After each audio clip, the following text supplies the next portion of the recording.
Jorge, What's up, man? How you doing? dude, I'm doing great. It's so good to see you here. You know, you and I have been working together via email for 5, 6 years now. I don't know, and this is the first time we've actually seen each other and spoken face to face like this. It is definitely a pleasure, and you're such a hard worker that I got to give you props right at the beginning because you and all the crew at Rootfire have been tremendously awesome to work with over the years. So it's an honor to be here. It's an honor to be able to see someone face to face in times when we're not able to really do that, unfortunately. Yeah. Well, thank you, man. The feeling is mutual, and likewise. It's been very cool to kind of work with Symphonic distribution over the years and see how the company has grown so much and feel like, you know, Symphonic success is also our success as artist managers and labels. And I wonder if maybe we could just start off for a few minutes while we're waiting on some people to join in the stream here. Can you tell us the story of, like, first of all, how, like, what's your own path in the music business? I feel like you've been a musician in a past life and maybe still a current life. I feel like I'm a dinosaur nowadays. I've been producing in the music sort of realm since the early 2000s. I was born in the Dominican Republic, and then I moved here to the States in 1992. And I always loved music of all types, but I wasn't talented enough to learn an instrument that quickly. So I started tinkering around with a computer, and I started making electronic music. And for Tampa, Florida, where I'm based, breakbeats was quite a big genre at the time, aside of metal and so forth in the 90s, because Tampa was one of the death metal capitals of the United States, if not the world, at one point. So I started making music on the computer, and I just fell in love with just the production process, and being able to sort of try to replicate those sounds and even sample here, at least for my own use, was really, really exciting at the time. So I started making music, and then I got the itch a little bit more of the entrepreneurial side, and I wanted like my own record label. But at the time, just did not, at all have any money. Any musician that's starting out is always starting out from the bottom, as they say, and started making music and wanting to do a record label, but I didn't have any funds for vinyl or CD. So I thought, why don't I just start selling MP3s online? So I started doing that, did a lot of that on MySpace. So I sold a lot of my music that way. And then there was a store by the name of Beatport that launched, and I would distribute my music onto that. And then I woke up, one morning and I saw, oh my God, I've made like $100 every day of this week. And like anyone at the time was like, holy shit, That's the coolest thing ever. Exactly. So that was literally like, all right, I can really, somebody actually cares about my music, which is wild. But then it's like I know other artists that are, trying to do their own thing, but don't have the funds as well. So like, let me put them on. So I kind of did a digital record label for a little while. And then I thought I've worked with all these labels that press my vinyls and all that around Florida. Well, let me help them just kind of adapt to the digital scene. So around 2005 into 2006, I was doing a lot of that, and Symphonic was born in late 2006 as a way of not only kind of like putting out my music digitally in a way that was economical, but for me to help out all the different record labels and artists that I worked with in the physical days adapt to digital.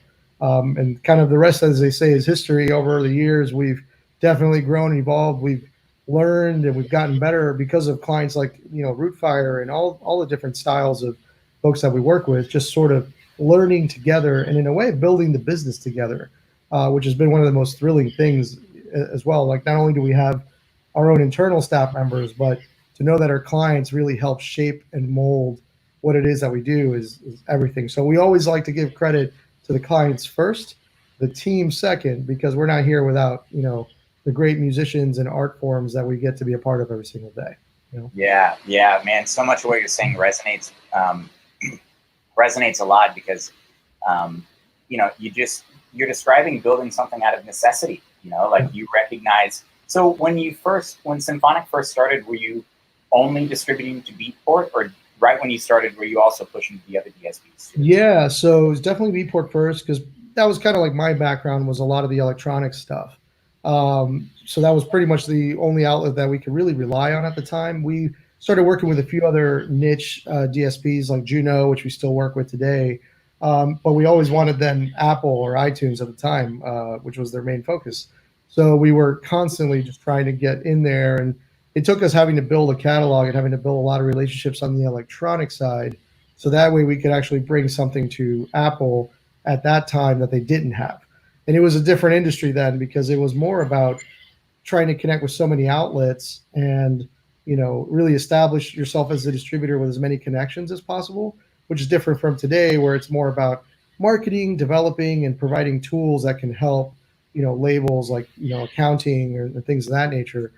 So back then it was more about getting DSPs, but for the most part it was all Beatport first, and then it was definitely all about Apple, iTunes, and every other new DSP that became a thing back then. Yeah, yeah. So are there new DSPs just popping up every day at this point? So the DSPs that I think are happening now are more kind of like experiential DSPs. So, even though Peloton has been in the news for not so great things in terms of music, that's an example of music being available in an experiential type form, right? You get to listen to music while you're working out. There's that service that is like the Mirror. They're starting to license music as well. So those are the types of DSPs that I'm seeing. There was a point when Tesla was about to do their own sort of music service, but they've now bowed out of that, unfortunately, which is fine. They would rather partner up with the streaming providers that are doing their thing. And then on top of that, of course, like the TikToks or the Trillers of the world, which are now kind of becoming the new way of individuals being able to kind of experience music and entertain at the same time. Yeah. Wow. Wow, man. Well, I would love to get in a little bit more about like kind of where you see streaming going. But first, I realized a few minutes ago, I have something that you sent me in 2015. Early I think I may know what this sitting right behind me. Yes, it is. it's the 2014 Best New Artist Award for the movement. Yes. And I remember getting this in the mail and just being so stoked because things like this are cool, and like everybody is stoked when they receive an award. We're totally thinking about bringing that concept back. We've done a lot more of like recognition digitally, but like there's nothing like receiving a plaque or a piece of glass, so to speak, to recognize. And that just shows for how long we've known each other too, which is awesome. Yeah, and I remember learning about Symphonic from a friend who, come to think of it, was a producer, and he was doing more like electronic dub stuff, electronic dub reggae, however you might define what he was doing. But I remember at the time he gave me kind of like a list of the 5 distributors that he liked, and something to the effect of like CD Baby and TuneCore and whatever, and Symphonic Distribution. And I had never heard of Symphonic, but I remember checking it out and deciding, okay, this is where we're going to put the movement's catalog. Right. And very quickly, one of the things I grew to appreciate, and I still do, and I think, frankly, it's one of the things that sets you guys apart, is that there is always a human being ready to respond and actually provide customer service. No discredit to the other distributors that are out there, but a lot of them, you submit a support ticket, you never know if an actual person is reading it or going to respond. But with Symphonic, not that you guys haven't developed the support tickets, it's phenomenal. Sure. But the fact that I was able to actually get through a human being really stood out to me, and I think, in my opinion, that's something that has really defined Symphonic for myself and the people that I work with, who I know work with you as well. So I really appreciate that, and that little plaque is just a very regular reminder. So with that, I'll quit gushing. But I wonder if could I exit the stage and have you just kind of start telling us a little bit about what you think the future of streaming is, and what kind of other services are going to start appearing? Totally, absolutely. Thank you again. I'll take it over, and I'll actually start a little bit more about kind of what is a bit of a differentiator between us and others. So first off, there are some great people at DistroKid, CD Baby, TuneCore. One of the things that sort of sets us apart from them is we are a bit more selective, and that's what enables us to be a bit more personal. However, it's important to us that even if we have a kind of like help desk related environment, that you know that you're talking to actual individuals in the company that do this each and every day. We keep a very limited staff because we want our staff to be considered kind of an extension of your existing team. So you'll hear about folks from, Dana, Julio, Guillermo. These are names that become a little bit synonymous with the company, since these folks are going to be here for a while and they've been here for a while. And they become like reliable resources, even though you may be hitting a help desk at times. But in general, for me, that's always been one of those things that was important, was to provide a personalized approach. It's not always easy or possible to be done, but if I get an email from someone and they're being respectful and they're just asking a question, then it's the right thing to do to respond back to them and give them feedback that could be helpful, whether that is giving them articles or connecting them with Dana or Guillermo or anybody else in the client relations team. So whenever anybody asks me, first off, like what makes us different, it's we all distribute music, but we tend to think about it from a very personal approach. It's very niche. It's very special to us. It means everything to be able to have that honor to distribute the content. And I don't know if every other distributor feels that way. I do believe that they do, because they genuinely care and they've built technology and spent tons and tons of money and time in terms of building these systems. But that's in our DNA, for sure. In terms of the future of the industry, in terms of streaming, it's evolving so quickly, right? So now the platform of the moment is TikTok, and hopefully it does not get banned. However, there are some definitely privacy concerns to be concerned about in terms of TikTok. But that platform is definitely becoming a very big aspect of the way people produce music and even market it. There are songs being made specifically for TikTok, and I've told this to a few artists, and I think it's a cool tidbit to think about, that it's okay to kind of produce music for specific platforms, right? I've told folks to consider the fact that you can produce a song specifically for TikTok and even distribute that through our system as well, and then just do a wider release to all other DSPs. So I feel like the industry is moving in terms of like artists and record labels being able to think about it as a per platform type of distribution rather than just territories. So I think the future is going to continue to become experiential. Is going to become, in my view, more TikTok-esque. Triller is the other platform that is similar to TikTok, and it's also growing pretty rapidly and probably going to grow much faster now that there is concern from a TikTok perspective. But then there's, Twitch and other live streaming style platforms that are going to become very, very much part of how the music industry works. In terms of what's going on with TikTok right now in the broader landscape, we're kind of waiting just as much as everybody else. I do believe that TikTok is going to, in the U.S., very much distance itself and try to become TikTok US versus ByteDance, which is the parent company that owns them out of China. They've hired a U.S. CEO that has got a lot of experience. So I'm sure that all of this sort of attention that they're getting that's not necessarily positive will definitely start to shape how their platform looks in the future. We'll have to wait and see, though. I'm hopeful that that platform kind of remains. I'm really excited over Triller growing. The one really confusing thing, though, currently is that there's not much usage data that anybody can really pass on. I don't know really many distributors yet that are reporting a lot of TikTok data. And there's been a lot of interest in terms of wanting to get on TikTok, rightfully so, because of the ability for that to be a great driver for streaming consumption and so forth. But we'll have to wait and see what the results bring when they continue to be coming out. It's pretty wild to see that our leaders and our president talks about a streaming platform, but the noise that the younger demographic has been able to create in that platform is definitely one of the reasons. Another question here, if we distribute stems for remix artists, so that's a cool question. Stems for me are another great example of kind of what's to come in the future. To me, I've always described it as, music in 3D, or at least, creating engineers out of everyone. And if Spotify or anybody's listening, like, I'm going to give you the idea right here that is not that cutting edge, but that I think is really, really cool. And that is, if we can all listen to music in a way that could let us control the song to let us listen to it the way we want, that would definitely create a whole new revenue stream for a lot of record labels and artists. Being able to like listen to a tune and being able to just mute the vocals if you wanted to listen to an instrumental is really interesting. And the only way that that can really eventually happen is with companies like us being able to distribute stems of each and every song and release that we have. So I'm hopeful that that becomes a thing. There's some great companies that are doing things like that already.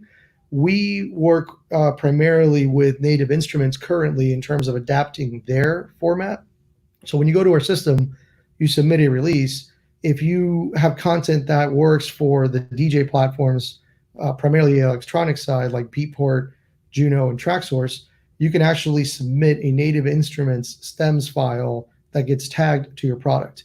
Unfortunately, it's mostly for just electronic, music, but it's definitely a great revenue stream. And what's cool about it is it actually ends up featuring products and generating more sales on the stem side than it does on the download side. So it's something that is worth considering. I think in the future, there probably won't just be a Native Instruments stem format. I would see there's actually a few companies that we're talking to right now that are looking at creating actual stems and enabling us to distribute and create a whole catalog that way. The goal hopefully becomes if other DSPs start to really adapt it, or if there's a dedicated marketplace that starts to make sense. Because for artists and record labels, I always recommend to get into a particular concept if there's going to be a marketplace, so that way you can get a good return on your investment, not only in terms of cost but also in terms of time as well. So we're going to wait and see what happens with STEM, but we're hoping to see that there's going to be some really cool things that occur there. So Bubba Love, hello, welcome. So Twitch needs to focus on a better way to browse. Not very many people use Twitch to discover. If they would focus more on clips or the shorter content like TikTok, they could definitely get more traction. I think that's a great idea. And there's a new company that's just launched recently. It's called On Now TV, which what they do is they actually aggregate all of these live streams. They might even have aggregated this stream tonight because we're really good friends with them. And that is a really cool platform because it's trying to take Twitch, Facebook, YouTube, all these sort of live stream platforms and put it in kind of a guide style format. I think that will hopefully become a more searchable means, but not only that, it'll create an entertaining way for everyone to just essentially kind of watch live streams like they do TV guides and so forth. This has kind of happened before, but mostly in entertainment. There's a service called Pluto TV that I'm a big fan of. So I think the same thing can be replicated on the live streaming aspect. That could really, really be a thing, because I think to compete and create a new live streaming platform is difficult, but I would be in favor of going to one place where I can sort of see everything aggregated.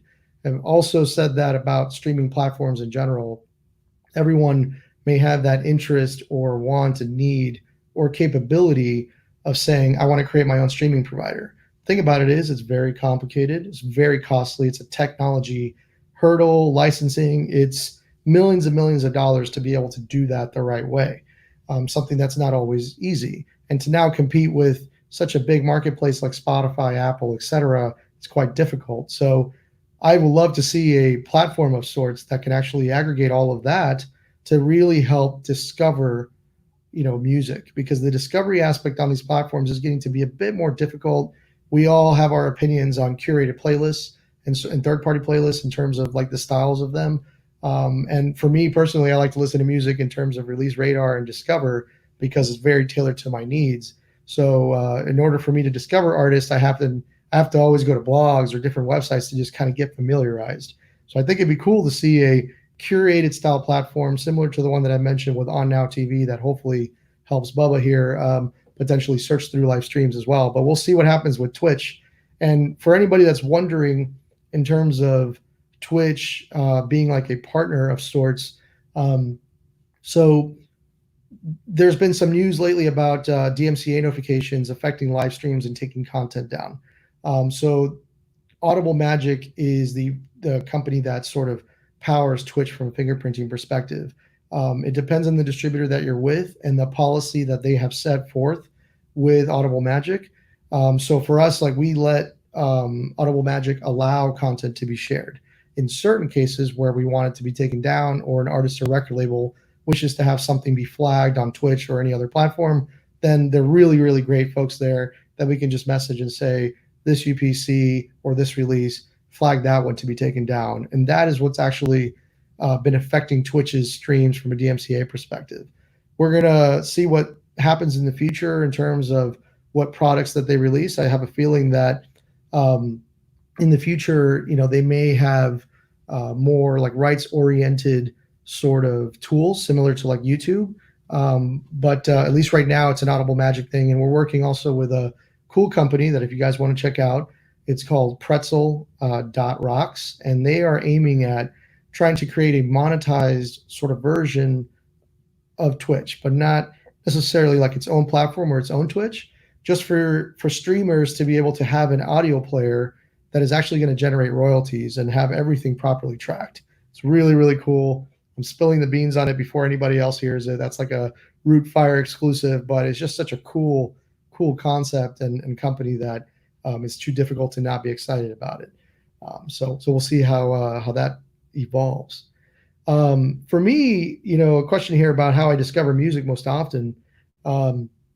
Definitely, using a lot of the discover and release radar is my go-to. On top of that, just going to some select blogs. I have like my set list of different blogs and areas that I'm checking out constantly, and that's how I sort of get an artist. And then I start to see like compilations that they might be on, etc. So that's a little bit of like old-fashioned crate digging, because that's what I used to love. I wish I could show you around my office. Maybe at the end of this I'll show you all, but I have a ton of vinyl in here because I'm definitely a vinyl junkie. My wife is always freaked out with that, but I like to crate dig and I like to discover new artists. So I either depend on an algorithm to tell me based on some of the music that I've been listening to, and then I go in my own path, or I just go and find out and read and scour SoundCloud and all the different websites from there. So it's a fun thing to still be able to sort of like listen to records in a way that makes me enjoy going to like the record store still, so to speak. One of the main things that differentiates Symphonic from others, question by Chris here, and thank you for asking, and thank you for being here, of course. Definitely, we have a lot of different things. I mentioned a little bit earlier in the beginning of the stream that we have a personalized approach, but specifically, we have a couple of additional features and tools that are kind of interesting. Number one, we are really starting to embark a lot and heavily on the artist split side. Admittedly, we weren't one of the first ones to do that. Some great companies did that before us, but we're going down our path and we're trying to do it in a way that actually gives a little bit more flexibility, but has at least some similar features to what has been in the market since it's of high demand. So that's definitely one thing. While that doesn't give us a differentiator, it's still an important thing to have. One of the other things, though, that I think is different between us and some of the traditional either like artist-driven or kind of like record label-driven distributors is that we've really always tried to find a kind of wide distributor partner base. So for us, we've always looked at trying to find deals selectively that we can say, hey, you as an artist can get on this platform. It's in X territory. Because we take that sort of record store mentality. When you used to go to the record store, you saw features on a shelf, and you could only get that in certain record stores. So we like to think about it in a similar way, that we want to be able to say your music is in, Angami or Boomplay in Africa. These are not huge DSPs by the US standards and may not result in a lot of royalties, but think about the fan base that expands. Certain distributors have those DSPs, but then there's actually many that don't, which has led us to actually work with different distributors for DSPs that they don't have. And we're totally cool with that, because for us in the industry, it's all about really working together and building a community together, rather than saying, we're not going to work with this distributor or for whatever reason. One of the other differentiators is that we're totally cool with anybody having their own Bandcamp. And that's an important standpoint, but we also want to make that easier for people. So we actually have a deal with Bandcamp that we can deliver on behalf of artists or record labels that have premium verified profiles. So that's something that's new. It is a subscription of $9.99 a month, but that's for unlimited uploads. And effectively, you just do your release as normal, and you'll see Bandcamp in your DSP list for you to deliver content to. For us, that's super important because especially in times of COVID, where it's difficult for artists and record labels to tour and make merch revenue, we want to help them as much as we can by putting content on Bandcamp, especially with them being so gracious at not taking fees and so forth. So that is a service that we recently launched. It's, again, only for sort of like verified premium profiles and so forth, but is definitely a differentiator that we have that we're quite proud of in that regard. Other aspects, we have a sync licensing brand. It's called Bodega. It is a very boutique sort of sync licensing brand, but it's available for anybody to go and apply. Bodegasync.com. You don't need to be distributed by us to use that. And we typically like to do one-stop deals. One-stop meaning that we're going to have all the rights cleared, so that way we can just go to town and try to get as many different sync licensing placements as possible. That makes it easy, especially if we've got everything cleared up front in order to do that. So Bodega and our own sync licensing division enables us to do that. In addition, we actually do physical distribution.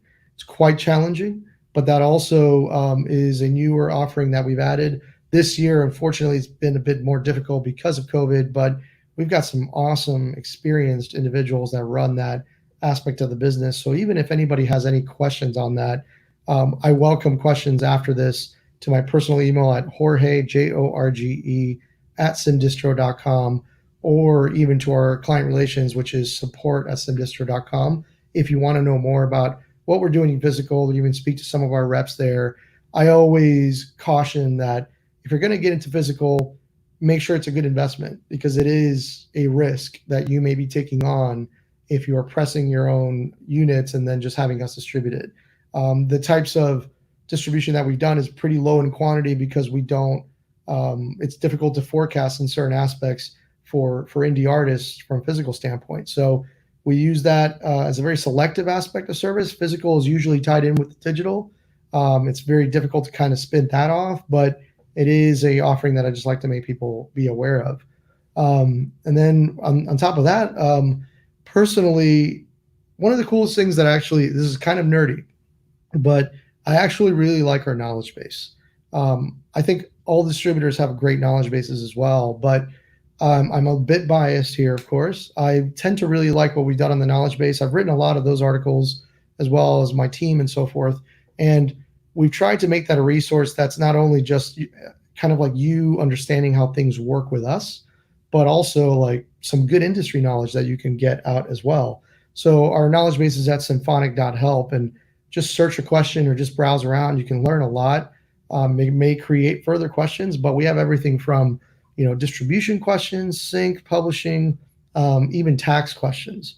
So we have a tax resource from an international and domestic standpoint that I think clarifies things a lot easier than I've seen before, because those were things that for me, even as an artist, I was just so damn confused about. So our knowledge base is quite solid, and that's also how you can interact with our client relations if you have questions about joining and so forth as well. So those are a few differentiators. There's certainly more. I would encourage everyone not to make such an advertisement, of course.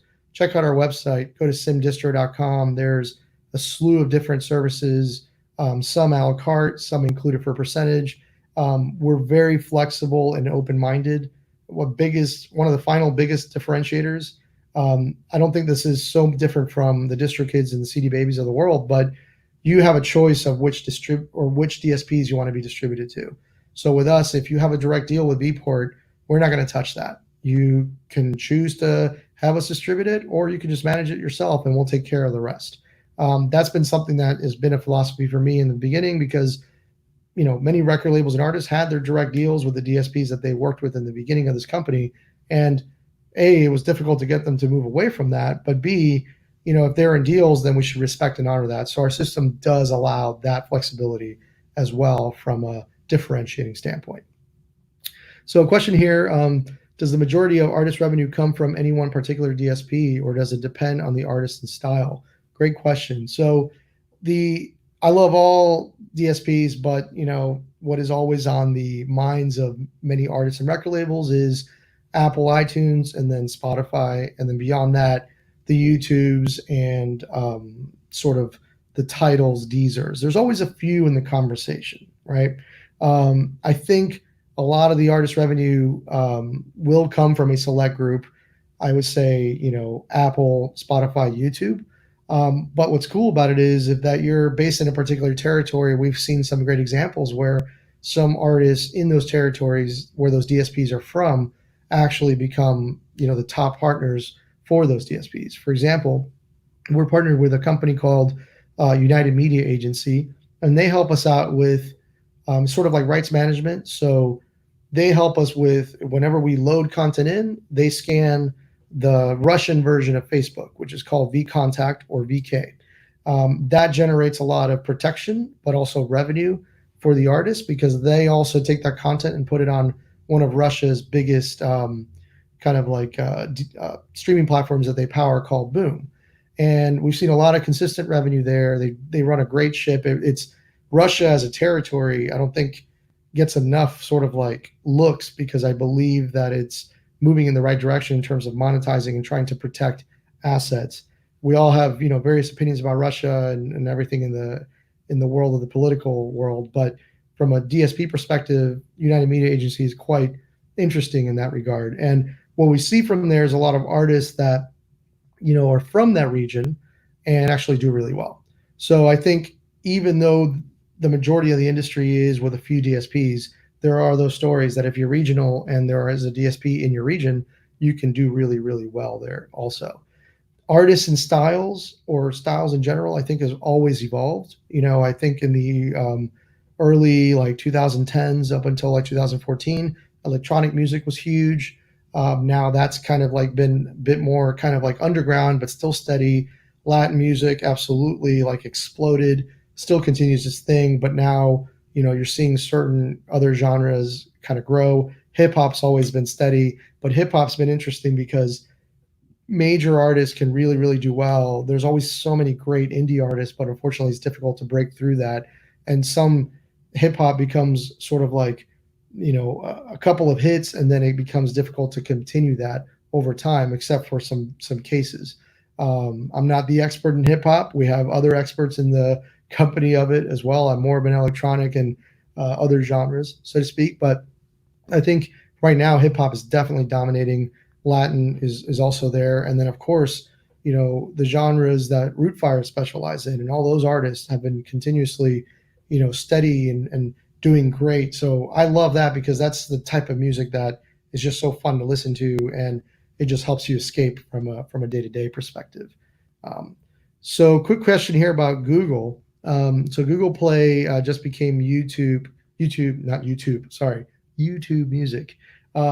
It is in the process of transitioning. This is something that's actually been talked about in the sort of distributor to DSP and or distributor to distributor, since we're all friends with each other for a while now. It's been actually a few years. And that's fine, because it takes time to prepare for these things. Google is now in the process of communicating this to its customers to get those libraries transferred. YouTube Music has been growing pretty tremendously, and there is concern about the effect that this may have on downloads and or revenues from Google, but I think they're quite good at ensuring that revenue does transfer over. They're taking a very big proactive step into that, and I don't think that they want to risk losing any customers, or certainly impacting record labels, artists, and so forth. So I think that by the end of the year, if not into early next year, is when that will be done. So I think that'll be exciting. YouTube Music should be really powerful platform. It's just YouTube in general is just doing pretty awesome stuff. I mean, there's a lot of talk about them publicly, about their pay rates and them not being great, and that's a very complicated sort of topic that is even difficult to explain. But they're still such a leader in such a way that everyone consumes music, that we'll see where that continues to go. And I think with YouTube Music, that will become a thing. And one interesting thing about YouTube, because I was just having this conversation today with an artist. They do official artist channels. So YouTube can take your YouTube profile, your Vivo profile, and your YouTube topic profile, which is usually your YouTube music profile, and put it all under one roof. Right now, because of COVID, there's a huge backlog, but it is something that we can do. There's no charge to that whatsoever. We actually have a help desk article. You do have to be a client in order for us to do that, but it's a cool way for you to just kind of have everything in one roof, so to speak, as well. And then in addition to that, on the YouTube side, we can collect on the publishing side there if you don't have a publisher that's collecting revenue. So that's one thing that we do that is not mandatory, but it is there for folks that just want to collect the YouTube side if they don't want their publisher, or if they want to walk away from a TuneCore or like Eccentric or Songtrust from doing it. Great companies, they do great collection there as well, but we have that offering as an a la carte because we know that some clients just needed that throughout our years of sort of doing things. The last thing I'll say about YouTube for now is we work on distributing music videos. So we have a video distro service that distributes videos to Apple, Tidal, and Vivo, of course. Vivo itself has gone through a lot of change. Their business is pretty much all within YouTube, but it's important, I think, if you have a music video to still use that service. It may create a little bit of redundancy between that and or your YouTube channel, but it's monetization, and it can create some editorial opportunities where Vivo can really push your channel.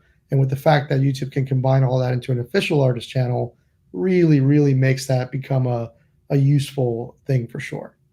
So what are the differences between listening to something on regular YouTube versus YouTube Music? Any benefit to the artist or user? So with YouTube, traditionally, if you're not listening to music on a channel that is from the artist or the label that's supporting the artist, it's user generated, which means someone has just thrown the content up there. What that means, technically, it's someone sharing music illegally, but YouTube has created a system that they call Content ID in a way for companies like us to upload music and scan and match any audio that has been uploaded. So that way we can monetize and bring that revenue on back to rights holders or record labels and artists. In certain cases, we can take content down if that's what the wishes are of the artist, so that they become the only exclusive channel that may have it. But for the most part, we always encourage monetization because users may have their own followings and have the widest reach possible. So first off, if you're listening to a song and you potentially aren't seeing an ad, there's chances that it might not be monetized, or that might be a policy that has been set from the monetization side or when we uploaded it. But really the biggest difference is YouTube Music is generating a royalty, and YouTube may or may not be generating a royalty. So I think it's, being on both platforms is definitely a benefit, and is now becoming a big sort of requirement to ensure that YouTube Music and YouTube's Content ID system have content. It is helpful for maximizing royalty collection. And ultimately, those are great outlets to be able to put your content on as well. And in the same vein of, YouTube, we also work with SoundCloud in terms of monetization there as well. We weren't one of the first, but when they first released the aspect of monetizing on SoundCloud, we really, really, got motivated by working with them. So we can do a couple of things with SoundCloud that I think is always cool to talk about. This goes a little bit back to the differentiators, but it's kind of fun stuff for everybody to know. We can monetize profiles on SoundCloud, and that's it. So if you wanted us to just monetize the profile on the songs that you uploaded, we can do that. There's a few times when we can't, in terms of like DJ mixes or anything that is definitely not owned and or is fingerprint matched. We can't really touch that. So that's one lane that we can do, is if you wanted to just monetize your profile with your own original music, we certainly could do that. Then we can upload music through the SoundCloud feed, which can be a little bit confusing and problematic for artists and record labels. Something that we've really learned a lot in terms of how SoundCloud built it, but it's been a great opportunity for everybody as well. So essentially, SoundCloud has a subscription service called Go, we can upload through a feed similar to how we distribute through every DSP, and that becomes a part of the streaming service. Problem becomes that it may actually match audio that you have uploaded, and when that happens, we sort of can only be the ones to control that audio, which means that we would have to take it down from the distributor end in order for that to go down. Understandably, that can create a lot of problems, a lot of confusion and frustration, which is why we always have a kind of like onboarding process that really aims to explain that so everybody's aware, and why we also focus on the monetization of profiles, because there isn't a fingerprint that we're creating. You still control the songs of the profile, but have the ability to monetize as well. It's a great revenue source. SoundCloud continues to do great. Awesome people there. There's even their acquisition of Repost, great friends with those folks.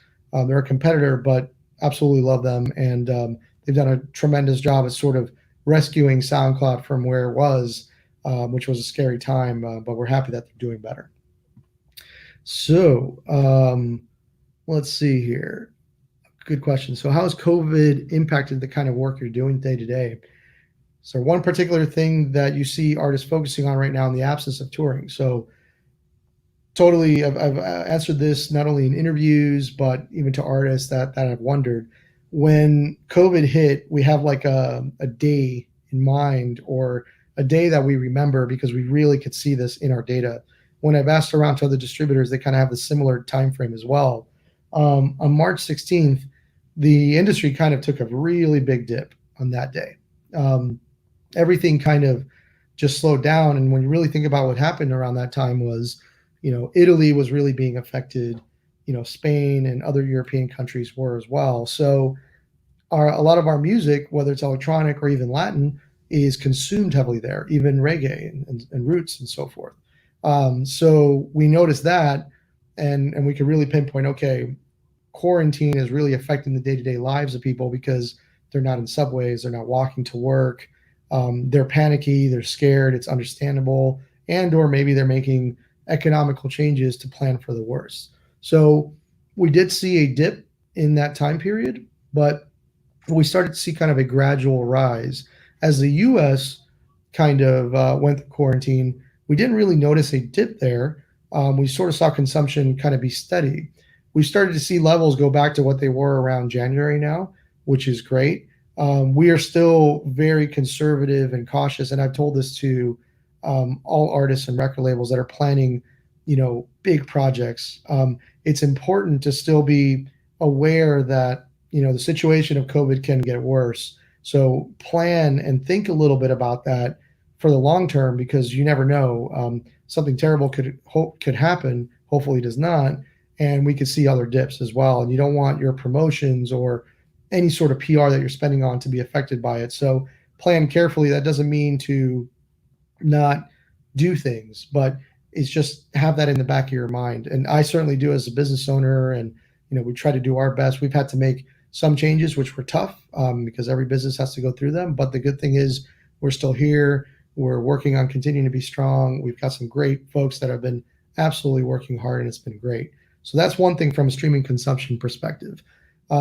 We've noticed a tremendous amount of volume that came in after those dips. So we saw a lot of electronic music, a lot of hip hop, a lot of sort of producer-oriented genres, and even genres that involve like bands and multi-tracking of drums and so forth.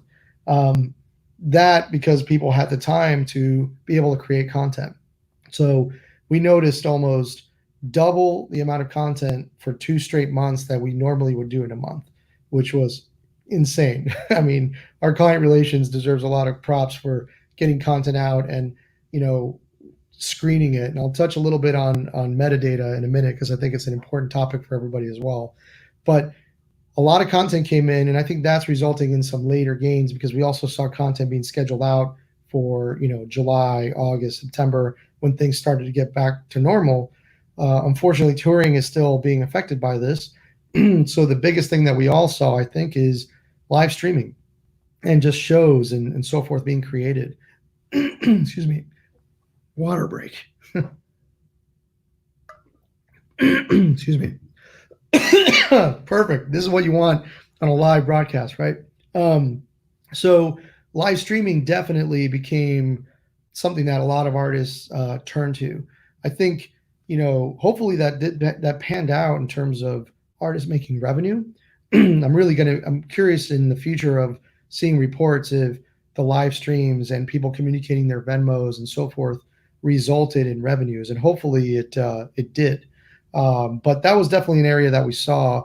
The coolest thing that I started to see recently is that I'm starting to see live streams have better production quality. So props to Rootfire, because even the countdown was badass. I love that. But I'm starting to see, like conferences that typically would have gone on do some really cool production and graphics in terms of their live streams. And I'm starting to see like bands and artists or record labels do the same thing. I also am super like surprised at the creativity, and it's like awesome, of so many artists, record labels that have just done music videos in an economical way. The quality of it is tremendous. So we've seen videos being produced on Zoom, and I saw a recent music video from a group out of Puerto Rico called Piquete that is just badass, and they effectively sort of crowdsourced a lot of their music video. So they had folks that would just lip sync and sing over it. They gave them really strict instructions over how to do that. They got all this footage and they did a great job editing it. And there's a music video that essentially has the support of fans. Fans can get behind because they're in it, and they just created content. So those have been some of the cool things that I've seen in terms of what artists are doing in the absence of touring. And I'm pretty sure there's going to be something else that comes about. I mean, the more Fortnite concerts that we can get to, the more fun, right? I will love to see a concert on Call of Duty one day. So whoever wants to try that, please give it a shot. So metadata, definitely wanted to touch on that. It's been a huge project for Rootfire, and in general, I think it's important. Like, I love that they've taken it seriously, and I think everyone should really consider things about metadata in general. So I'll start with a few things. Apple, to me, are the kings of metadata in terms of the standards, in terms of how they've thought about it, and they've been like that for years. That creates some frustration from different artists, record labels, and genres.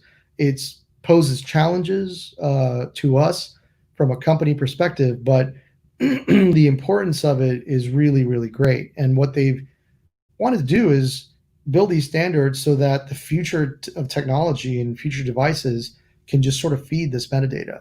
So when you think about Alexa and you think about Siri and all these different things, all the metadata and being done correctly is really, really aimed at ensuring that those new types of devices and that new method of how people want to consume music or find music is done the right way. It's still not there, of course. It's always going to be a challenge for all that to be perfect, but it's definitely, on the right track. So Apple has some strict guidelines from a metadata standpoint, which then makes it to where we have to build certain sort of validations in our system, but also provide certain instructions over how releases have to be created. Reasoning being is we, like every other distributor, actually is graded on the metadata quality. This isn't really, groundbreaking news, but for those that didn't know, we have certain standards that we have to upkeep with Apple, Spotify, etc., and we're graded on not only the quality of the delivery in terms of the music and everything like that from a marketing perspective, but literally if we submitted everything the right way. And we're quite okay with that, actually. That's helped us create a better tech platform, one that continues to evolve and ensure that we can, provide content in a way that's going to be forward thinking for the future when new devices go and launch and so forth. So for that reason, first off, distribution and metadata are very important, but also any minor metadata error from a publishing perspective could actually lead to thousands of royalties potentially being mismatched or not found. So you want to make sure that if you are doing things on your own, whether it's distribution or entering works in a publisher or any sort of system, that you do things carefully.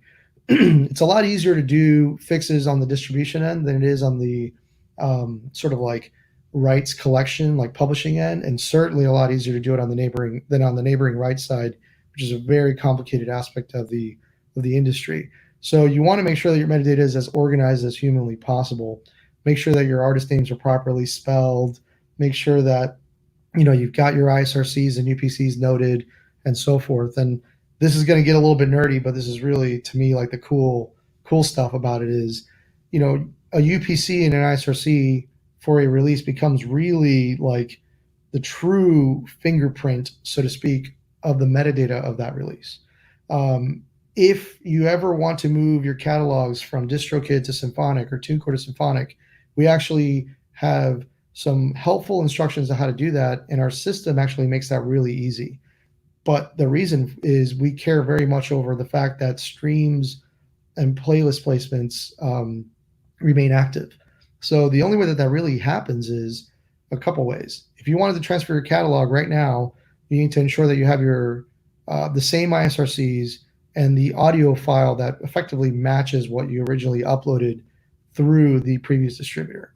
When you do that, you upload it, you can submit it through us, and then you may have the product live on our end, and you may have it live on the previous distributor's end for a moment, but you want that to happen because that's what creates track linking. So that's what ensures that all your playlist placements remain and your plays actually transfer over. Then when that happens, you can kind of easily see the difference of your product. Then you can take down the previous one. So we actually have a team that not only helps clients load their catalogs, but provides a lot of different instructions over this, and even some technology that can really help, because that's been a big thing for us. We wanted to make sure that anyone coming to us understands the value of the ISRC and then the metadata aspect, and ensures that they do it in a way that doesn't lose their streams and so forth. So that's a key feature there that I think is important. That's awesome that Bubba live streamed on a GTA RP. That's pretty good stuff. So a difference between ISRC and an ISWC. An ISRC is for the sound recording. ISWC is more for the composition. So those are two of the biggest differences. We provide ISRCs in our system. ISWCs is not something that we provide, but it's something that we're looking into in the future. We do have a publishing admin partner as well in Songtrust. The way that that partnership works is we effectively help onboard you onto the Songtrust system if you wanted to use that on your own, and or if you are a publisher, we can help work with you on that. But primarily, we like to work with the songwriters and ensure that we can actually create like Songtrust accounts and work with them to help track down all the different royalties and all the splits and so forth that are out there. So publishing is a very challenging aspect of the world, or in the music business. I think when we're thinking about the future, I'm really curious to see how blockchain impacts that aspect of the industry more so than others with smart contracts and so forth. And I'm definitely not an expert in blockchain. I've been kind of like a sort of light watcher of it, but there's definitely some interesting things there for sure. So I want to take a moment real quick to just thank some of the folks that are on here. So Lizzie B, Carl Velati, I think it's Say a Major 7. Sorry if I didn't say your name correctly. I apologize. Of course, the Rootfire guys, Bubba, appreciate your comments as well so far. This is really fun to be able to be on here, and I love that you guys are letting me ramble on a little bit, because I sometimes feel like I can just talk to myself, and in a way I am, but I see what you all are saying, which is really, really, really cool. A couple other fun things about Symphonic that, in case you didn't know, so we are based in Tampa, and Tampa, Florida is not a very big music market. Of course, we are in Florida, where the Florida man resides, as I am sure you all are aware of. But we promise you that we're normal here in Tampa, Florida, and our water is safe, and so forth. But it's a great city. It's one that it's not a very major music market in terms of a wide array of genres. But in the 90s, Tampa was one of like the sort of like death metal and metal capitals of Tampa and the world. If you're familiar with Cannibal Corpse, or even oh man, I can't remember the group right now. The ones that do the music or the Christmas music. Some of those band members were from here as well. So Tampa's got a lot of history in terms of kind of paving the way for musicians. And for us, it's definitely home for the business, but we also have, in case you are in these locations, we have locations in Nashville, Denver, Brooklyn, Bogota, Colombia, and we also have individuals in Miami and some folks spread out in the Caribbean and in Europe as well. So if you ever wanted to meet when things get back to normal, feel free. Our Nashville office, they are gladly always welcoming to anyone there, showing that Nashville hospitality. We're always open to have visitors and friends here visit us as well. So don't hesitate to come and say hello if you're ever in Tampa for sure. And I'm glad that Rootfire knows Cannibal Corpse's deep cuts. I have a feeling that we can make that a collaboration. I think a reggae version of Cannibal Corpse could be really interesting. We'll think about that one later. Hey, what's up, Armand? Welcome. Or if you've been here for a little while, thanks for chiming in. Question for physical distro: do you also manufacture CDs and vinyls, or do artists mail stock to your warehouse? So for the most part, we don't do the manufacturing. In certain cases, we do, and every distributor has different deals with artists and record labels that are done in the industry. I mean, we try to do things as standard as possible, but if there is a project where it's like a big artist or something that we feel can do well from a physical perspective, we'll certainly consider it. We would need some sales history there in order to understand of the possibility there and what we could do. But that is something that we'll consider in certain specific cases. For the most part, though, we require that everyone manufactures on their own. We actually also work with a company by the name of Amped Distribution. They are pretty much like the physical distributor leaders of the world right now, at least the U.S., for sure the U.S. So they're really, really great to work with, and we work with them to sort of like house our products that we handle on the physical side. So some advice for up-and-coming artists. I love this. For up-and-coming first, number one, an overnight success doesn't happen overnight. It can take years and years for success to really happen. Even for this business, like Symphonic has been around since 2006, and we're still growing. We still want to be larger than we are, but we always want to ensure that we have our personal, like, boutique niche DNA always with us. So that's always that balance that we have to always remember, because it's important to never forget where you came from and who made you in this company, which is not just our team, but again, the artists. So I think, number one, be humble about that. Be humble that success may take a while, but then from there, you're going to have to put in some work. And what I mean by that is be consistent. I think the music industry now is a kind of single and EP style culture, and that differs by genres. I think what reggae does really, really well with albums, but when you're thinking about, hip hop or electronic or Latin or even some pop, it's kind of becoming a single and pop or single and EP style culture. What's cool about that is, you're able to really say, if I have 10 tracks out, split it out throughout a year, and you're giving yourselves, 12 plus months of marketing potentially, if you're doing like an EP a quarter, for example. So that creates that consistency in that story. DSPs really like to know that there is going to be a kind of plan and or schedule for a particular artist, certainly for a label. But all the DSPs now are so artist driven that they want to know, like, what is this artist going to do before release, during, and after? And it's always easier to tell a story that this artist is going to do this from a marketing perspective, but here's what they have upcoming, or here are remixes that they have upcoming, or here are some collaborators that they're going to be working on later on in the year. Telling that up front really starts to get these DSPs to at least monitor. So you may not get that opportunity right off the bat. You may not get a playlist right away, but at this point, they're going to keep an eye on you. And I always tell artists to use a sort of bottom-up strategy when it comes to playlists. That's what we try to do a lot, but it's important for people to do that on their own. And what I mean by bottom-up is, there are the official Spotify playlists or Apple official playlists. But particularly with Spotify, there's the officials, and then there's third parties and or user-created playlists.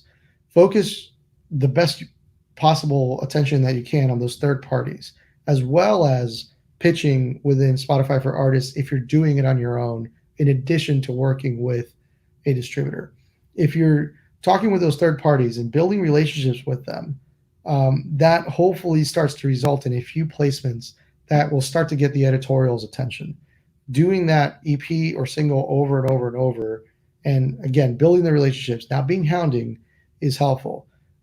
I will also, just talk about the elephant in the room. Like, there is Playola in this game, but I wouldn't really fall too much in that world. Like, if you have a third party playlist that is saying pay me X to place your song, be careful about that, because Spotify's really cracking down on that. There are some companies that work with a lot of curators, and also have their own playlists that they can sort of help distribute the song to, but they also have other sort of like marketing related initiatives as well. So just be wary of that, in terms of how you're working with third parties. But once you really get that level, you're going to get the attention of the editorial folks and the curators at these platforms. And that's when you can really see results from Spotify for Artists, and then potentially elevate even up to having the editorial conversations and visiting their offices and talking about what it is that you can do in release strategy. So that's what I kind of describe as bottom up. We're probably going to do a blog post on that, just to sort of explain that a little bit more, because there's definitely a lot to that. And there's a lot of the distributor having to have impact on that. From an established artist perspective, in terms of advice, I would say, also be humble. I think that the music industry is changing super rapidly. And I think younger individuals on your team, I think, are helpful. They're more aware of what's happening on Triller and TikTok. And I kind of think about it like this. Everybody starts out young, they become a parent, and then they get a little bit out of touch. It happens. Established artists may fall into that. So I think it's cool to keep a young demographic around, or at least be very much in tune in terms of what young audiences are really listening to nowadays. That's one thing. I think the other thing is also really starting to create more content from their content. I'm a big fan of Sting and the Police, like massively. And one of the things that Sting does great is he creates a ton of content. If you really go on Spotify, you're going to see tons and tons of reissues, remasters. He's done stuff for Spotify singles, acoustic versions, collab versions of his original songs with the Police, all that. So I think for established artists, if you've got repertoire and catalog, re-release it in a remastered version, or have a new version on top of it. Like, there's a lot of mileage you can get out of a master, especially that did really, really well. Of course, don't sell out or be cheesy, because I think people are smart enough to not be down with that. But it is something that I think is useful, and that just starts to create more and more masters and publishing that can benefit you in the long term. I always tell that to artists too, that established and young, when you're releasing music, you're building a house brick by brick. If you're building your catalog, that is going to be worth something one day, especially if there's earnings on the master or composition side. If you look at websites like Music and Business Worldwide, you're going to see a ton of news over like private equity companies or publishers buying catalogs, and that's because the valuations are at a point now that they've never been at, and that's because the music industry is in a direction positively that it hasn't been at in a very long time. So if you're kind of getting into this and you're young, create some really good quality content, be consistent about it, because you're building a house brick by brick. And if you're established, continuing to create content on top of the content you've already built and remixing it, restructuring it, I think really creates more opportunity for an exit, or for whatever it is you want to do. Even if it's just for you to create content without wanting to sell it, there's tremendous benefit in doing that. So Adam, good to see you on this, man. So why do I think Spotify's upload system didn't work out? Did they not understand difficulties distributors have in dealing with artists and their teams? And was I worried about the direct upload? So yeah, I mean, I'm always a pretty transparent guy. Like, what you see and hear is what you get. I wear the emotion on my sleeve type thing. At first, yes, I was actually a bit concerned over Spotify getting into this, but it wasn't something that I hadn't seen before. Going back a little bit, um, since we worked with Beatport for a little while, they did a distributor called Baseware. And at that point, I was also concerned because I thought, oh man, Beatport was in such high demand, similarly to how Spotify is now in terms of the music industry, that they can really control the retail and the distribution end. And what I really realized is that they were also still very willing and open to treat their partners well, and I think Spotify did the same thing. They didn't um, both Beatport, Spotify, or anybody that's sort of looking at both haven't made us have a upward climb to things. Now SoundCloud is in that distribution game as well, and it's the same thing.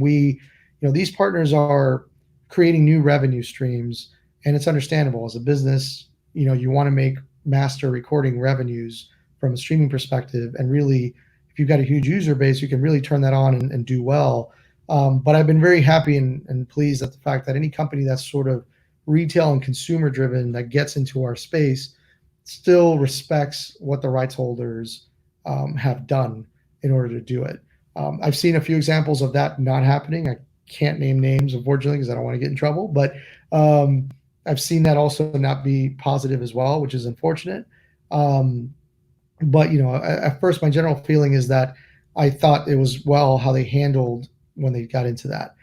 I think there's many reasons why it didn't work out, and one of my thoughts as to why it didn't is that just created a whole new burden on a platform that's really aimed at trying to grow subscribers.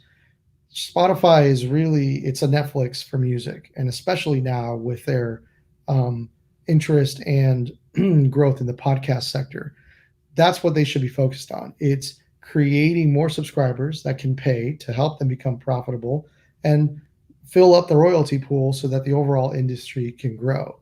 When I think that, I don't know for a fact because I never really had dialogue with them about this, but when they decided not to, I feel like when they decided to kind of move away from this, I feel like they realized that, okay, this is a big undertaking and we probably should just trust our rights holders to deal with it. I know that Spotify did make an investment in DistroKid, but also I think DistroKid ran its company, fairly and squarely, and I don't see any sort of favoritism going on there as well. So I think businesses try things, and some things work out and some things don't. I do think there are some definite technical difficulties. I mean, not everyone, but I've seen certain examples of certain like record labels or even artists wanting to sort of like build their own kind of distribution company. And that's fine, but it's very, very challenging when you think about how the landscape changes. So whenever, you integrate with a DSP, you have to conform to certain metadata standards or an XML format called DDEX. There's different versions of that. So our system supports like 5 to 10 different versions across 50 different DSPs. To keep up with that, you kind of essentially need a technology department, and that becomes a really big, focus for a company that is mostly driven on one thing. So I think that is one of the reasons why they also decided this is just too much work. Let's give it to the pros like DistroKid and others and ourselves to just sort of handle things in that regard. That, and I think in general, my feeling on open platforms that just allow anybody to register and upload is that they're putting themselves at some significant risk, because as music continues to evolve, copyright laws sort of like aren't evolving that fast with it. And you're starting to see, or I've seen a lot, that individuals in Europe or in different regions, they don't really know US copyright law. And that's understandable because they're not based in the US. But because of that, sampling is thought about and treated differently in those regions. And the more that the music industry becomes more global and the US starts to become not just the only territory, but one of the major territories, then you may see much more infringement going on, much more illegal sampling. And in my view, there's probably a lot of content right now that doesn't even have rights cleared for sampling. And I would even say that that's a possibility from a major record label perspective too, because you've seen these stories come out year after year about someone being sued for that sample and so forth. And I think it boggles my mind how major record labels can release music and not properly clear it. But I was a part of a process for trying to release a release from some major label artists, and it did not surprise me when I started to figure out and see how all that was, which is why I'm indie as much as possible till I die, because the independents I feel are entrepreneurial, they're crafty. I feel like they can be more organized because they may not have that many resources, so they have to wear multiple hats and know a ton of shit and get everything ready. And that's why all the check boxes can be done that way a lot easier than major record labels can, which often still make mistakes. And by the way, major record labels, if you're listening to me right now, I love your catalog, so don't take me the wrong way, but I'm independent and that's what I love to do. So just wanted to say that. Got to say what's up to my boy there, Thomas Cousins. Good to see you, and thank you again for having me on here. So what are my thoughts on companies like Entertainment Intelligence, Alpha Data, etc.? Are we considering building some of these into the backend of Symphonic? Great question. So Entertainment Intelligence, really good group of guys, and they've built a hell of a robust platform. What made that platform become a little bit difficult, even for us to extend out to everybody, was, we had to sort of like do a lot in order to ensure that, the wide variety of our customers could use. But we use that tremendously, and it's a great platform if anybody wishes to integrate on it. For me, two of my favorite platforms are Chartmetric and Next Big Sound. Those two are great. That you can just get so much information on that. There's now a new one called Sound Charts. There's another one called Spot on Track. I mean, it feels like there's just a ton of options now for record labels and artists to kind of like get familiarized and sort of see data in different ways, which is a great question to the latter of this, because we always have a lot on our roadmap that we have to decide to build. And if I had my choice, I would drive my CTO even crazier because I would have a ton of cool stuff built. But as a company and as a business, and everybody I think can relate, we have to choose what we feel we can actually do well, and also what we can do in a time where it won't become that outdated. So what we've done is we've sort of built some pretty basic analytics tools, and I don't mean to downplay it. It is still useful for monitoring how your plays are happening across Spotify, Apple, and then eventually other platforms that we're going to continue to add.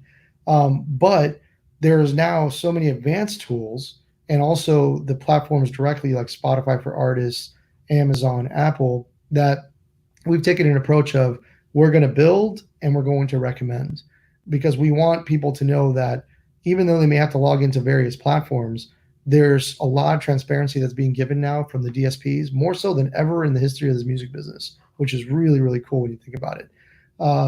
So there's a lot of transparency being given, and a lot of these platforms that are available, we want to encourage people to use that, because it does give us more time to build out other features that we feel are instrumental from a foundational perspective in technology, before we can then, build something that then potentially may become outdated. I think in terms of analytics and things that you will see from us is definitely more partners being included. One of the interesting reasons why it's so difficult to do that is data is challenging as shit. I'm just going to be honest with you all. We have to, or anybody that's dealing in data has to basically take all this raw stuff, transform it in a data warehouse of sorts, host it. And when you think about how much data there is, it's a lot to deal with, which becomes a bit of a honest and transparent reason why it's been a challenge for us.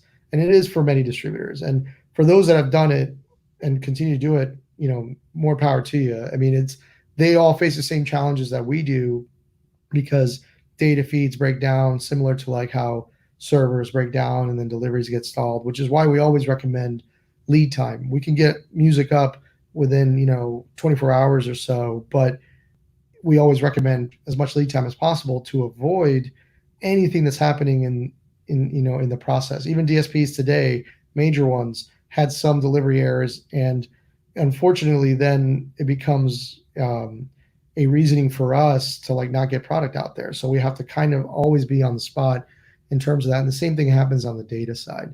So we're definitely going to evolve the platform. We got a lot of really cool stuff coming out in the future. Some more Rootfire exclusives here. We've got an enhanced or a more kind of like simplified partners page that's going to be launching very soon. We've just done some new artist statements rollouts as well, but we've got multi-track editing, or basically bulk editing. So if you've got huge compilations, you'll be able to go to kind of like a power user section where you can just go to one screen and edit everything, kind of like a spreadsheet of sorts. That plus additional bulk import tools, certainly more DSPs, and continuing to modernize things are going to be a part of the future.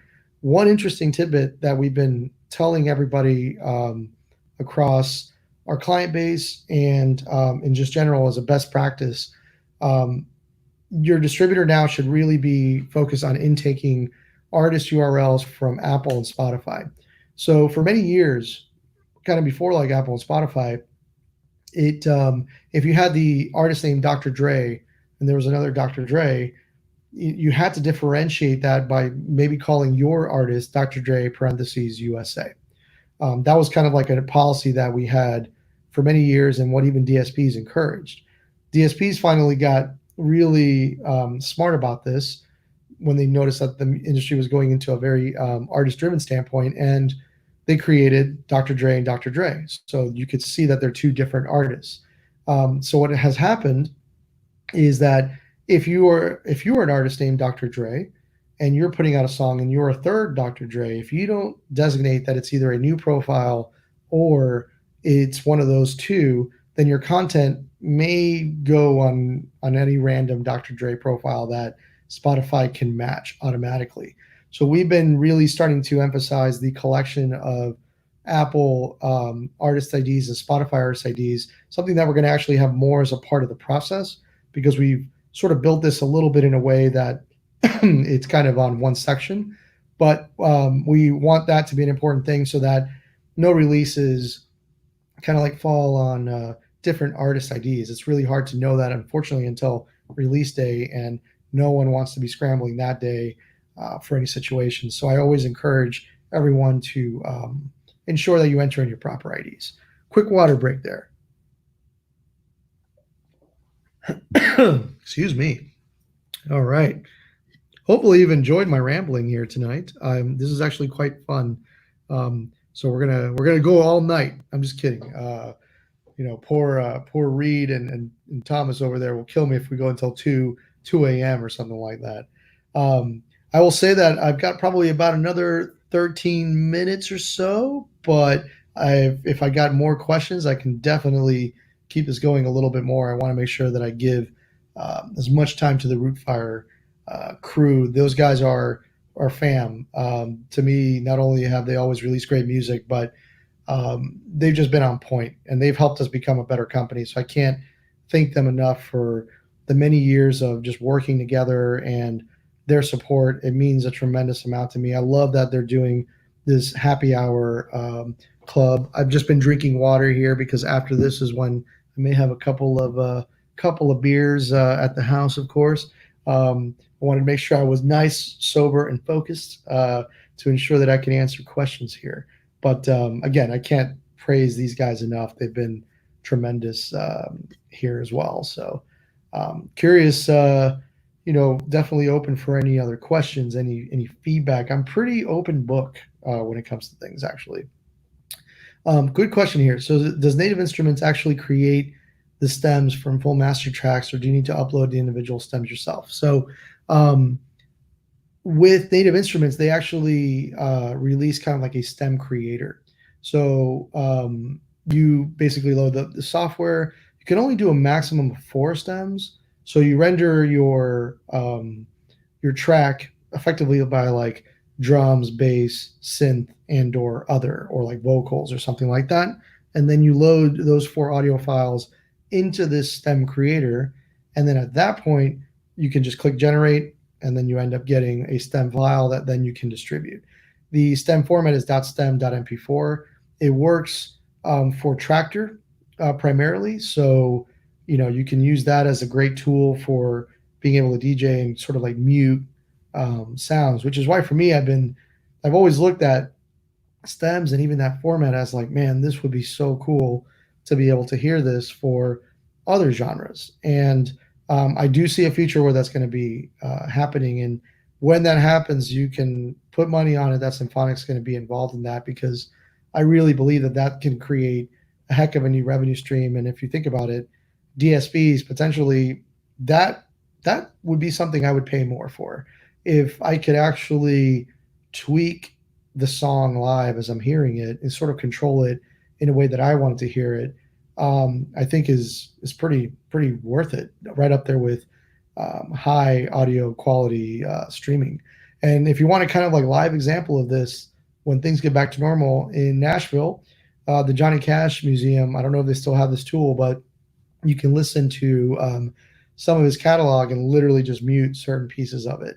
And there is, something special about listening to Cash like a cappella, and or even just listening to the music of it as well, and like just being like, man, this is really really well produced for its time, and how recording has even evolved and changed from them. So that to me is why I think that stems would be like such a cool thing. And when we think about the future as well, like, what is VR going to be when it comes into the music industry? When you think about live shows now, live streaming, who knows where things are going to go? There's a lot of exciting things. And one other topic that is actually, I haven't seen it talked about lately, but is a thing, is artificial intelligence production. A lot of people don't like that. I'm not a big fan of just, having a computer do audio, but I do think there's something cool about AI being helpful as a part of the production process. So I fully think that it's cool. Like if you have writer's block, to be able to use a tool that can help you produce something, I think is really cool. But I think the producer or the songwriter is always going to be here. It's always important that they continue to make music. But AI and music being produced like that, that's only going to evolve and get better. So it'll be really interesting to see what that actually ends up being like. Matthew, are you concerned that rates are going to continue to go down on streaming platforms in a race to the bottom? That is definitely a concern. I'm not going to, sugarcoat it. The stories that we've been told over the years is that streaming pools should grow, but we've seen effectively kind of the latter, and that has been a big sort of frustration. I do think that as long as the DSPs put a lot of energy in terms of trying to get premium subscriptions, that should be their primary focus. And I mean, if you really think about what Spotify's doing with podcasts, even though they're spending hundreds of millions of dollars on podcast creators where they could potentially be already automatically increasing their rates, I've heard that argument, and I don't disagree with it too much. I think that what they're trying to do is get as many subscribers as possible to use their platform. And while they may all consume podcasts, they're still going to interact with music related content. So hopefully we start to see other, pushes for premium. The fact that they've recently released a premium sort of like couple service is interesting, or I'm sorry, not service, but offering. However, that means that that's not going to be just the regular $9.99 premium rate. I think that over time, I wouldn't be surprised if the $9.99 rate just goes away and it starts to increase. I don't think that these platforms can just live on $9.99 forever unless you are Apple or Amazon, of which you've got all these other business units that you have, where music is just a way for people to use your products.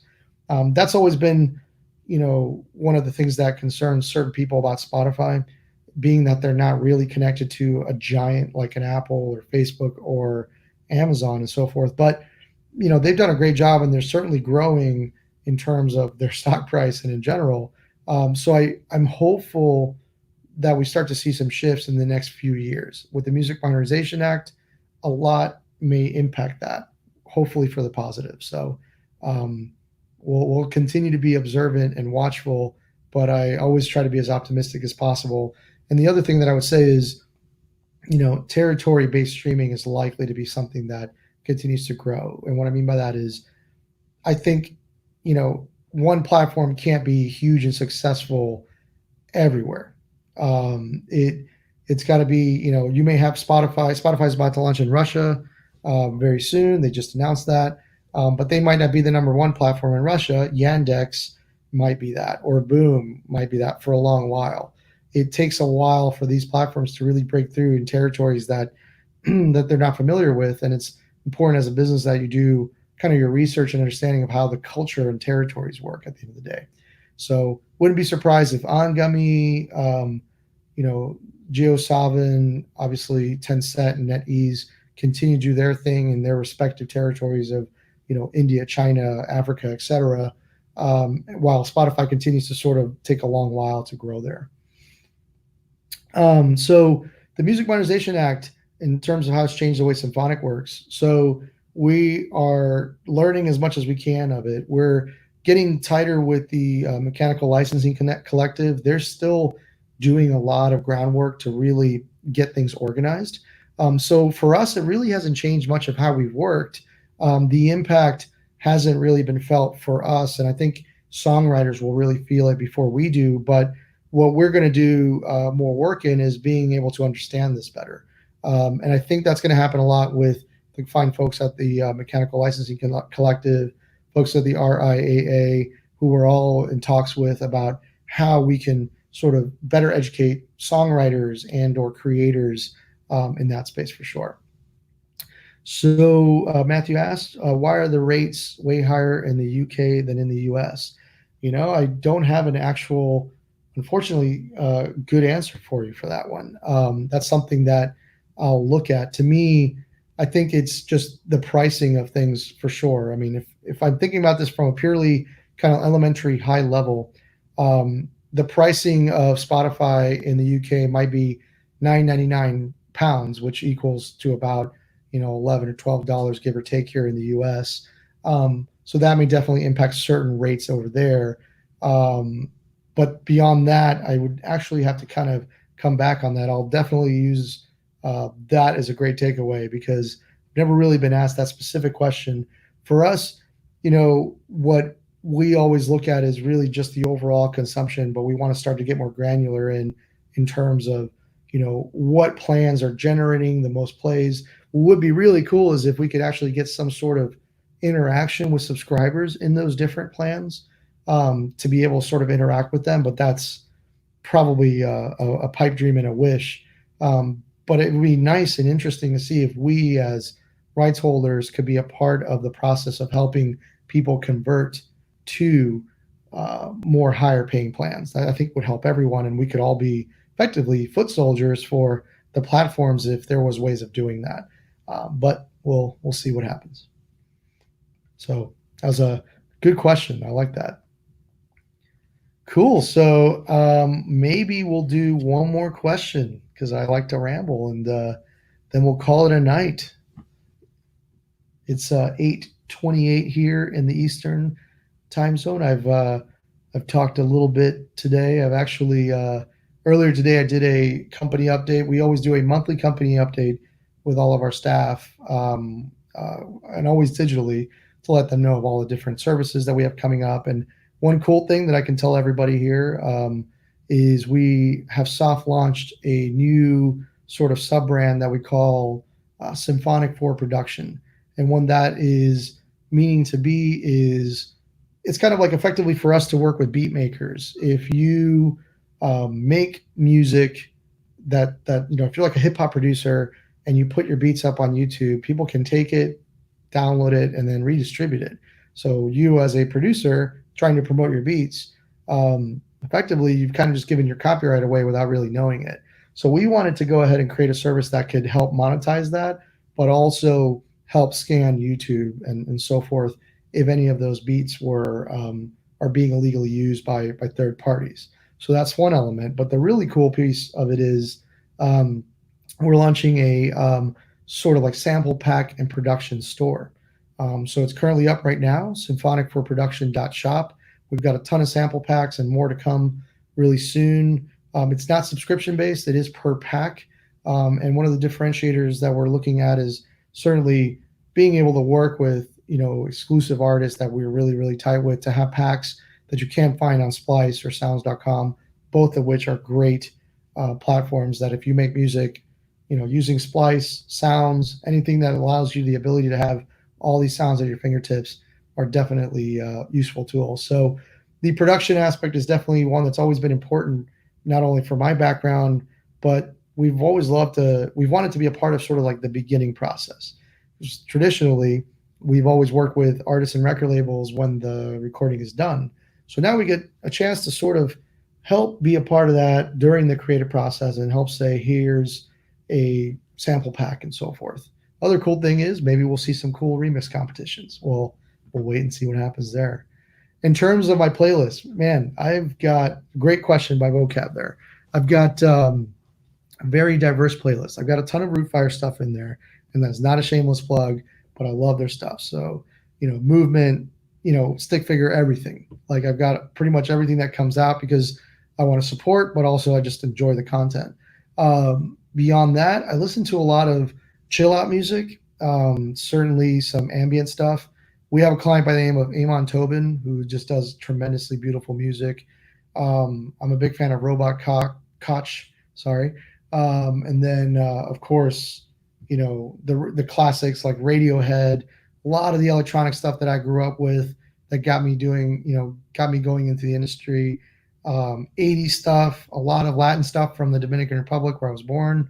It is just a smorgasbord of different tunes and so forth. But that's always been kind of our taste, is like we just enjoy everything and anything that sounds really, really cool. So that's kind of what's on my playlist. So with that, I think I hopefully have given you all as many tidbits as possible. I really want to say thank you again to Rootfire, everybody that's there, and everybody that's watched. Hopefully you find this helpful. I'd love to do it again, or if you ever want to have a call or a chat, feel free. Jorge@simdistro.com is my email. Support@simdistro.com if you want to interface with our client relations. So thank you all very much. Have a great night. Stay safe. Stay positive, and keep on rocking. See you guys.